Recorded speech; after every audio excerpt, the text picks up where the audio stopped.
Hello again.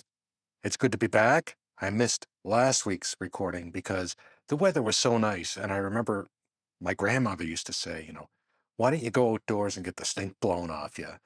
And I did. So here we are. This week, Deep Purple named their 24th studio album Splat with an exclamation mark. Splat, like the sound a bug makes when it hits a windshield at 70 miles an hour. I love it. A few weeks ago, I made a video about, kind of what I was hoping for in this record. Well, Gillan and the boys just answered a bunch of those questions in one press release. So today I'm going through everything we know, what it tells us. Let's get the headlines out of the way. The release date is July 3rd, 2026. The label is earMUSIC. The producer is Bob Ezrin. Again, that's 6 albums in a row going back to Now What in 2013. There are 13 tracks. The lineup is the same as Equals One, so you have Ian Gillan, Roger Glover, Ian Paice, Don Airey, and Simon McBride. This, my thumb's always last. This is McBride's second studio album with the band. And the track list? Ready? Arrogant Boy, Diablo, The Rider, The Lunatic, The Only Horse in Town, Sacred Land, The Beating of Wings, Guilt Trippin', Scriblin Gib'rish, Jessica's Bra, Third Call, My New Movie, and closing out with the title track, Splat. There's also a box set exclusive, a bonus track called Guinnesses. They played that live on the recent Asian tour. I think there's still one instance of it floating around online, but others have been taken down. So that bonus track will be on a 7-inch single, not included on the album itself, plus 3 10-inch vinyl records of live recordings from the 2024 tour. And if you got the cash, there's a signed canvas, limited to 199 copies worldwide. I think that might be sold out. No single yet, but the press release says new music is already on the way. Make of that what you will. Earlier this morning, Simon Robinson from Darker Than Blue said the first public offering from the album appears on Wednesday, 13th of May. Public offering, I don't know. This isn't the stock market. I'm assuming that's the first single, or maybe it's a taster, like a teaser for this first single. We'll see. Something's coming on Wednesday. Let's talk about this title, because it's going to be, the first thing everyone argues about. After Equals One, which was cryptic, Splat is a handbrake turn. It's funny, it's irreverent, and it's humorously apropos because it actually fits the concept. Gillan describes the album as being about the end of humanity, but not in a doom and gloom way. It's about metamorphosis, transformation beyond physical existence. So splat isn't the sound of the world ending. It's the sound of something hitting the next stage. It's also very Gillan. He's philosophizing about the end of humanity while naming the album after a cartoon sound effect. That's the most, Ian Gillan thing I've ever heard. Now here's where it gets interesting. Gillan said something in the press release that I think deserves a little more attention than the title. He said the new material is compatible with Highway Star, Smoke on the Water, and Lazy, the dynamics, the balance, and the fun of the music we made from 69 to 73. That's a huge claim. Yeah, it's marketing talk too, I guess, marketing speak. But he didn't say, we've made a solid rock album. What he's saying is, we're in the same postal code as Machine Head. It's like your dad saying his barbecue is as good as it was 50 years ago. Bold, probably a bit generous, but he's also earned the right to say it. But notice the specific words. He didn't say it sounds like those songs. He said the dynamics, the balance, and the fun are compatible. That's a crucial difference. He's not promising a retread. He's saying the chemistry is in the same place, the energy, the interplay between 5 musicians in a room. He also said this incarnation of Deep Purple feels like a very now version of Deep Purple as it was in the 70s, which is exactly what I was hoping for. I didn't want them to try to sound like 72. I wanted them sounding like 2026 with the same fire that made 72 what it was. We can't hear these songs yet, but we can read the titles, And titles do tell you something a little bit about a band's headspace. Arrogant Boy as an opener is interesting. It's a little bit confrontational, it's got attitude. Compare that to Show Me, opening equals one, which is more of a statement of intent. Arrogant Boy sounds like it's, almost picking a fight from the first track, so that's promising. Diablo and the Rider, early in the track list, suggest that they're front end loading the energy. The Lunatic at track 4 keeps the momentum going. So you're 4 songs in, and every title sounds aggressive. The middle section is where it gets more eclectic.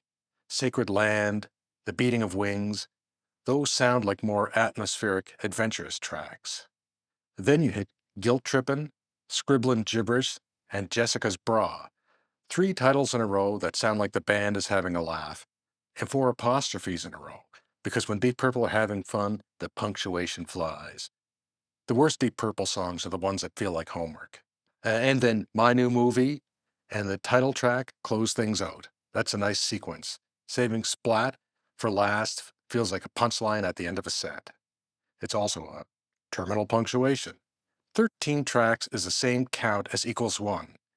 Some fans found that was like a little bit long, and the track time suggests someone was listening. The whole album comes in at just under 50 minutes, and Nothing Breaks 5.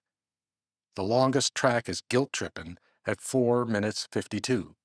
By comparison, Equals One ran over an hour, with several songs pushing past the 6-minute mark. So this is a leaner, tighter record on paper. Whether that's the band being disciplined or Ezrin keeping a short leash, either way it's a statement. This is Simon McBride's second album with the band, and in my Hopes video, I said this was the record that would tell us who he actually is in this lineup. Equals One proved he belonged, and Splat will tell us, what the version of this band really is. First albums with the guitarists are always a bit of a handshake. Everybody's finding their space. The second album is where the gloves really come off. If McBride has genuinely settled in, you'll hear it in the writing, the interplay, and how much the other guys give him. If he's still the new kid settling in at the edge of the table, well, you'll hear that too. Gillan's quote about the band being hard and mean and hungry since McBride joined is a good sign. But talk is talk, and the album will be the proof. Okay, in my last video, I laid out what I was hoping for from this record, and now we've got the announcement. So let's see where things stand. Hope number 1 was that it sounds raw, like a band in the room cooking. The status of that is promising. The press release confirms they've recorded, of course, as they always have, and that's the right starting point. But recording that and actually sounding raw on the final product are 2 different things. Ezrin could still polish it within an inch of his life, highly unlikely, but we won't know until we hear it.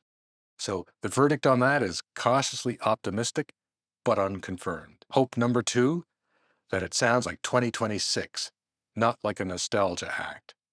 Gillan's quotes directly address this. He's talking about the dynamics and fun being compatible with the 70s, not the sound. And that title alone tells you that they're not trying to be, the dignified elder statesman. So the verdict is looking good on that.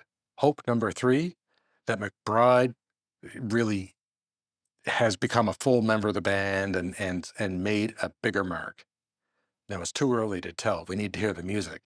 But the fact that this is his second album and Gillan is talking about the band being rejuvenated since he joined suggests that the chemistry is real. The verdict is pending. This is when the first single will start to answer. And hope number 4, that Ezrin doesn't overproduce it. I've loved his production on all the albums, and I've said time and time again, I think he's been a fantastic editor for the band. The heaviest album in many years claim is interesting here. If they mean heavy as in a, dense and loud, that could go either way. But if they mean heavy as in playing with weight and conviction, that's what I want. So again, the verdict is completely unknown until we hear the music. So that's 2 looking good and 1 cautiously optimistic, and 1 we can't judge yet. Quick word about the tour. Because of the scale, it tells you something.